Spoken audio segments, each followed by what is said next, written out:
सुप्रभात बच्चों। आज हम लोग कक्षा 7 की पाठ्य पुस्तक ज्ञान सागर का 12वां पाठ यानी दोहे हम लोग करने जा रहे हैं बेटा। और इस पाठ में 3 कवियों के दोहे संकलित किए गए हैं। कबीर जी के हैं, रहीम जी के हैं और वृंद जी के हैं। तो एक बार दोहे करने से पहले हम लोग कवि जो है उनका एक बार परिचय हम लोग उनके बारे में थोड़ा सा जान लेते हैं कि कबीर जी कौन थे, रहीम कौन थे और वृंद जी कौन थे। अब इसमें पहले देखिए कि सबसे पहले यहाँ पे हम कबीर कर रहे हैं। कबीर जी जो थे वो एक महान समाज सुधारक भी थे। ठीक है, एक महान समाज सुधारक थे क्योंकि उन्होंने समाज को सुधारने के लिए उन्होंने बहुत से कार्य किए थे। मूर्ति पूजा का वो विशेष रूप से खंडन करते थे।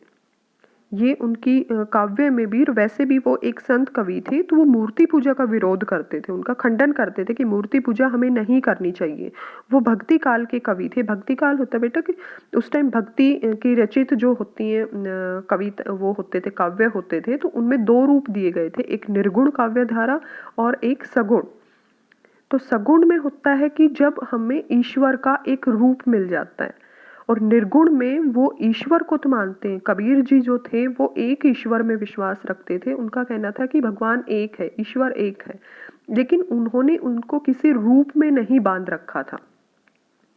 जैसे इसमें सगुण काव्य धारा में थे, सगुण काव्य धारा जैसे तुलसीदास जी थे, सूरदास जी थे। तो तुलसीदास ने अपने भगवान को एक रूप दे रखा था, वो राम। उनका भगवान कौन था? राम जी थे। और सूरदास जी थे वो कृष्ण काव्य धारा के, वो उन्होंने अपने भगवान को एक रूप दे रखा था कृष्ण जी के रूप में। लेकिन उसी तरह जैसे वो सगुण, सगुण मतलब एक कहीं ना कहीं उनका एक रूप था, लेकिन निर्गुण में क्या था? निर्गुण में उन्होंने कोई भी रूप नहीं दे रखा था अपने ईश्वर का। दूसरा यहाँ पे उनकी जो भाषा थी बेटा वो थी सदुखड़ी भाषा, क्योंकि वो एक संत कवि थे और वो इधर उधर घूमते रहते थे। तो जहाँ पर भी जाते वो हर जगह के कुछ ना कुछ शब्द ऐसे लेते थे और अपनी रचनाओं में ऐसी भाषा का प्रयोग करते थे जो जन साधारण को समझ आती थी, क्योंकि वो एक समाज सुधारक थे, एक प्रचारक थे। तो वो ऐसी भाषा का प्रयोग करते थे जो सबको समझ आए। तो उन्होंने सदुखड़ी भाषा या खिचड़ी भाषा, उनकी जो हमारे उनके काव्य में जो प्रयोग की गई है वो सदुखड़ी या उसी को हम लोग खिचड़ी भाषा कह सकते हैं। अब अगर उनके जन्म के बारे में हम लोग देखते हैं तो बेटा उनका जन्म 1398 में माना गया है, सन 1398 में वाराणसी के एक लहरतारा नामक जगह पे माना गया है। कुछ लोगों का कहना है कि उनको एक लहरतारा नामक एक तालाब में उनको पाया गया था, किसी ने बहा दिया था और वहां पे किसी जुलाहा दंपत्ति ने उनको लिया और उसका लालन पोषण किया था। अब उनका विवाह जब हुआ था वो उनकी पत्नी का नाम था लोई और उनके 2 बच्चे थे, कमाल और कमाली। बेटे का नाम कमाल था और बेटी का नाम कमाली था। और उनकी अगर रचनाओं के बारे में देखा जाए तो बेटा उनकी रचना है बीजक, और बीजक में 3 उनके खंड है, जैसे साखी, शबद, सबद और रमेणी। तो ये उनकी जीवन परिचय है, उनका काव्य परिचय। ठीक है, दूसरा हम लोग देखते हैं रहीम जी। रहीम जी जो थे उनका नाम था अब्दुल रहीम खान खाना जी, उनका पूरा नाम था ये अब्दुल रहीम खान खाना। और उनका जन्म जो है बेटा वो माना जाता है कि 1556 में वो लाहौर में पैदा हुए थे। उनके पिताजी थे, उनका नाम बैरम खान था। और ये जब बड़े होकर, यानी रहीम जी जो थे वो बड़े होकर अकबर के दरबार में उन्होंने एक नवरत्न, जैसे आप लोगों को सबको आपने सुना होगा कि अकबर के दरबार में नवरत्न थे और उनमें से नवरत्नों में से ये एक रत्न माने जाते थे। उनके दरबारी कवि थे। दरबारी कवि होने के साथ साथ बेटा ये एक अच्छे योद्धा भी थे, एक अच्छे कुशल एक सेनापति भी थे ये। हाँ, सबसे बड़ी बात इनमें ये मानी जाती है कि ये मुस्लिम होने के बावजूद ये कृष्ण भक्ति में विलीन रहते थे, ये कृष्ण भक्ति को मानते थे। क्योंकि मुस्लिम जो होते ये थे तो मुस्लिम, लेकिन इनको कृष्ण भगवान को ये मानते थे। और इनकी जो भाषा, यानी इन्होंने जो अपने काव्य में भाषा प्रयोग की है वो अवधी भाषा और ब्रज भाषा इन्होंने प्रयोग की है। इनके जो रचनाएं होती थी वो श्रृंगार रस के और हास्य रस पे ज्यादातर इनकी रचनाएं होती थी। अब इनकी जो मतलब इनके जो काव्य है, एक रहीम दोहावली थी, वो इनकी बहुत प्रमुख रचना थी, रहीम दोहावली, जिनमें इनके दोहों का संकलित किया गया था, इनके दोहों का। तुर्की भाषा में एक तुझके बाबरी, बाबर के जीवन पर लिखी गई थी, तुझके बाबरी थी, उनका फारसी भाषा में इन्होंने अनुवाद किया था। ठीक है, अब हम लोग देखते हैं बेटा तीसरे कवि यहाँ पर दे रखे हैं वृंद जी। तो वृंद जी के बारे में भी थोड़ा सा जान लेते हैं।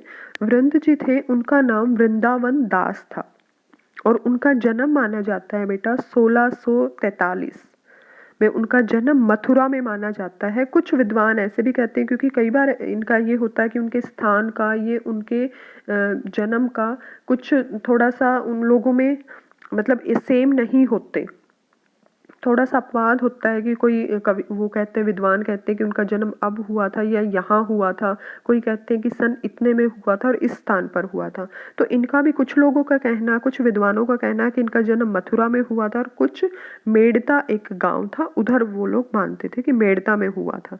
बाकी इनके पूर्वज बीकानेर से संबंध रखते थे, वो वहाँ के रहने वाले थे। 10 वर्ष की आयु में ये काशी चले गए थे, वाराणसी। वहाँ पे एक ताराजी नामक कोई पंडित थे, उनके पास रह के इन्होंने ज्ञान प्राप्त किया था।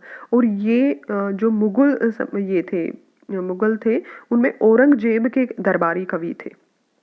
ये वृंद सतसई, ये इनकी प्रमुख रचना है, वृंद सतसई। और इनकी 11 रचनाएं हैं वैसे। तो वृंद सतसई और वृंद ग्रंथावली ये इन्हीं की रचनाओं में से एक है। तो अब हम लोग अपना कर लेते हैं बेटा दोहे, यानी उनका भावार्थ। तो सबसे पहला हम लोग दोहा लेते हैं। कागा काको धन हरे, कोयल काको देत, मीठे बोल सुनाए के जग अपना कर लेत। अब इसमें कवि यानी कबीर दास जी कहना चाह रहे हैं कि कागा, कागा मतलब कोआ, काको मतलब किसका, धन हरे, धन मतलब जो उनकी संपत्ति है, उनके पास पैसा है, हरे मतलब छीनता है, उनसे हर लेता है। और कोयल काको देत, और कोयल किसको देती, काको मतलब किसको, देत मतलब देना। तो कागा किसका धन, कोआ किसी का धन नहीं हरता है, वो किसका धन छीनता है। और कोयल किसको धन देती है। मीठे बोल सुनाए के जग अपना कर लेत, मीठे बोल यानी मीठे बोल बोलकर, मीठे बोल सुनाकर जग को अपना बना लेते हैं। क्योंकि जैसा आपने देखा होगा कि अगर कौवा हमारे कहीं पे छत पे या हमारी दीवार पे बैठा बोल रहा है, तो हम लोगों को उसकी जो आवाज़ है वो अच्छी नहीं लगती, उसकी काँव काँव जो है वो अच्छी नहीं लगती।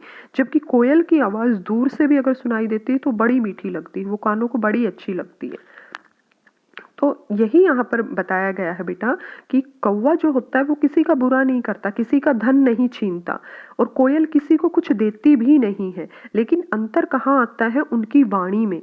क्योंकि कौवा जो होता है उसकी वाणी बहुत कठोर होती है, कड़वी होती है, जबकि कोयल जो होती है वो बहुत मीठे बोल बोलती है। तो इसलिए कहने का भावार्थ यही है कि हमें मीठे बोल बोलना चाहिए। हम लोग अगर मीठा बोलते हैं तो हमारे सब लोग हमारे अपने बन जाते हैं, लेकिन अगर हम लोग कड़वे वचन बोलते हैं तो सब लोग हम लोगों से दूर रहने लग जाते हैं, हमें कोई भी पसंद नहीं करता है।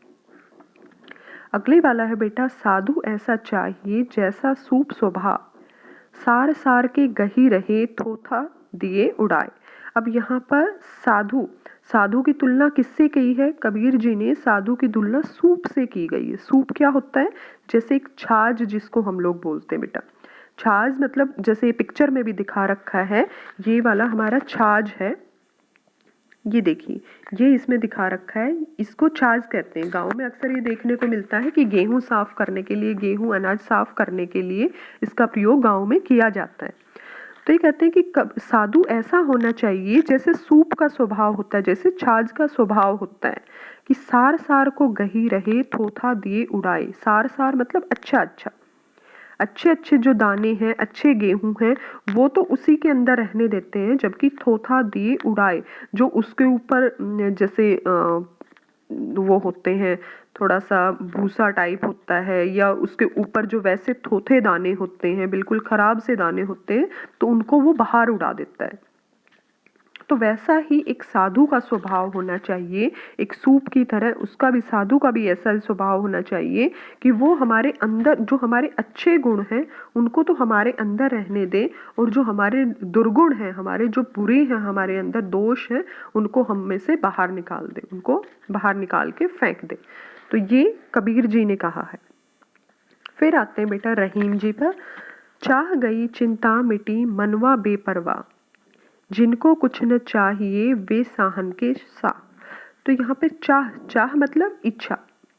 तो रहीम जी कहते हैं कि चाह गई, अगर किसने इच्छा छोड़ दी, चाहत छोड़ दी, तो उसकी चिंता भी खत्म हो जाती है।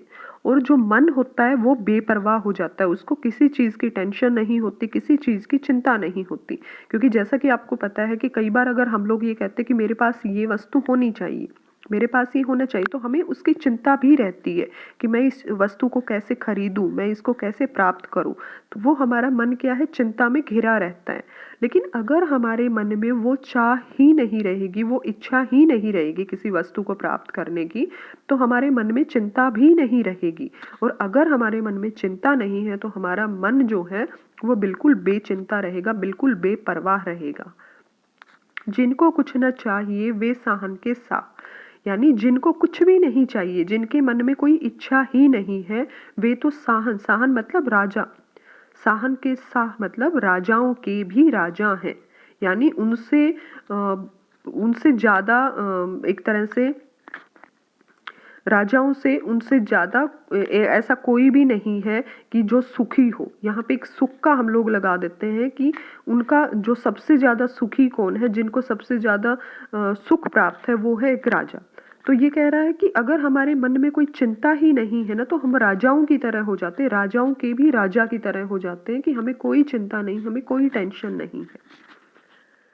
अगला हम लोग करते हैं बेटा, जे गरीब पर हित करे ते रहीम बड़े लोग, कहा सुदामा बापुरो कृष्ण मिताई जोग। तो इसमें रहीम जी ने कहा है कि जो लोग किसी गरीब का परहित मतलब दूसरों का हित करते हैं, किसी गरीब की मदद करते हैं, किसी गरीब की हेल्प करते हैं, ते रहीम बड़े लोग, रहीम जी कहते हैं कि वही लोग बड़े होते हैं जो किसी गरीबों की, किसी मुसीबत में फंसे हुए की मदद करते हैं, किसी दूसरे का हित करते हैं, परहित दूसरे का हित करते हैं। कहाँ सुदामा बापुरो, यानी सुदामा जो था वो कहाँ एक गरीब सा एक ब्राह्मण था, जबकि कृष्ण जी ने, कृष्ण मिताई जोग, लेकिन कृष्ण जी ने उनकी हेल्प करके, उनकी मदद करके अपनी दोस्ती निभाई थी, उनकी बहुत मदद की थी, उनके बिना बोले ही कृष्ण जी ने उनकी बहुत मदद कर दी थी। तो बड़ा लोग, बड़े लोग कौन होते हैं? वो नहीं जो खूब धनवान होते हैं, नहीं, बड़े लोग वो होते हैं जो किसी गरीब की सहायता करते हैं, किसी जरूरतमंद की मदद करते हैं, वो लोग बड़े लोग होते हैं। रहीमन ओछे नरन सो बैर भलीना प्रीति, काटे चाटे स्वान के दो भांति विपरीत। तो यहाँ पर रहीम जी कह रहे हैं कि ओछे, ओछे मतलब छोटी सोच वाले, जिनकी गंदी सोच है, छोटी सोच वाले जो लोग होते हैं, जो गलत कार्य करते हैं, उनसे ना तो हमारा बैर अच्छा होता है, बैर मतलब ना तो उनसे दुश्मनी रखना अच्छा होता है और ना ही उनसे प्रेम रखना अच्छा होता है। क्योंकि जिस तरह स्वान होता है कुत्ता, तो जिस तरह स्वान की यानी कुत्ते का काटना और चाटना दोनों ही हमारे लिए हानिकारक होता है। अगर कुत्ता हमें काट रहा है तो भी वो हमें नुकसान करेगा, और अगर वो हमें चाट रहा है तो भी उनका नुकसान ही होगा हमें।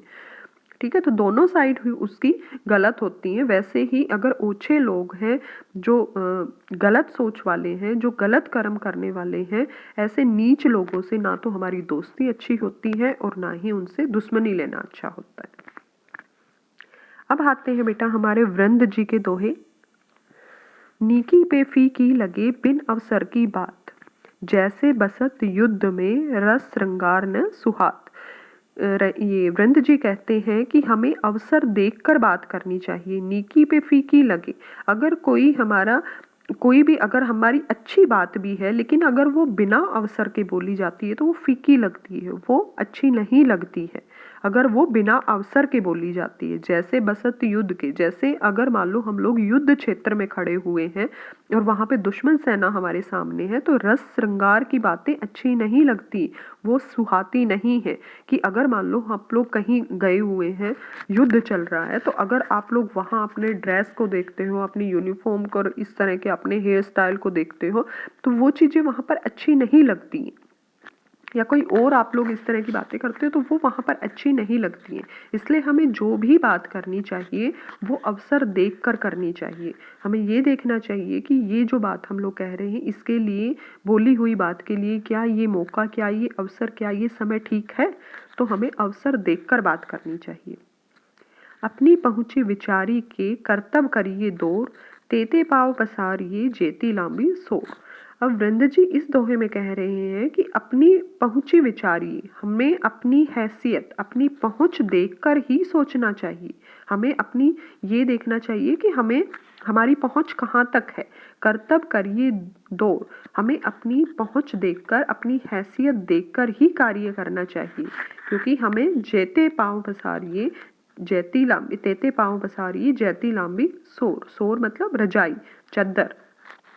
तो हमें उतने ही पैर फैलाने चाहिए, उतने ही पैर बढ़ाने चाहिए जितनी हमारी रजाई होती है, जितनी हमारी चादर होती है, क्योंकि उससे बाहर अगर हमारे पैर जाते तो हमें ही ठंड लगेगी, हमारा ही परिहास उड़ाया जाएगा कि अगर इसकी हैसियत नहीं थी तो हैसियत से ज़्यादा इसने वो काम किया क्यों। इसने खर्चा यहाँ पर एक तरह से हम देख सकते हैं कि हमें अगर किसी चीज़ को खरीदने के लिए या किसी चीज़ को खर्च करने के लिए, पैसे खर्च करने के लिए पहले अपनी हैसियत देखनी चाहिए कि हमारी कहाँ तक हम लोग खरीद सकते हैं, कहाँ तक हम लोग पैसा खर्च कर सकते हैं। उसके बाद है कारज धीरे होतु है काहे होत अधीर, समय पाव तर वर फले केतक सींचो नीर। अब यहाँ पर कारज धीरे, कारज मतलब कार्य, कार्य धीरे ही होते हैं, यानी कोई भी कार्य हमारे समय पर ही पूरा होता है। काहे होत अधीर, काहे मतलब किस लिए, होत मतलब हो रहे हो, अधीर मतलब बेचैन। हम किस लिए बेचैन हो रहे हो, कार्य है वो अपने समय पर ही पूरा होगा। समय पाए तरवर फले, तरवर मतलब पेड़, तो पेड़ पर फल कब लगते हैं, जब उसका समय आता है। केतक सींचो नीर, कितना भी उसमें पानी डालते रहो, कितना भी उसको सींचते रहो, कितना भी पानी देते रहो, लेकिन उस पर फल कब लगेंगे, जब उसका समय आएगा। ये नहीं कि आज आपने पौधा लगाया और हम उसमें पानी देते रहेंगे और कल तक उसमें फूल या फल लग जाएंगे, नहीं, उसमें तभी फल आएंगे जब उसका समय होगा। यानी हर कार्य जो होता है वो अपने समय पर ही पूरा होता है, तो हमें उसके लिए बेचैन नहीं होना चाहिए कि हमारा कार्य जल्दी से जल्दी क्यों नहीं पूरा हो रहा, उसके लिए कुछ समय चाहिए और तभी वो कार्य पूरा होता है। तो ये हमारे दोहे थे बेटा, आप लोग इनको पढ़ोगे और याद करोगे।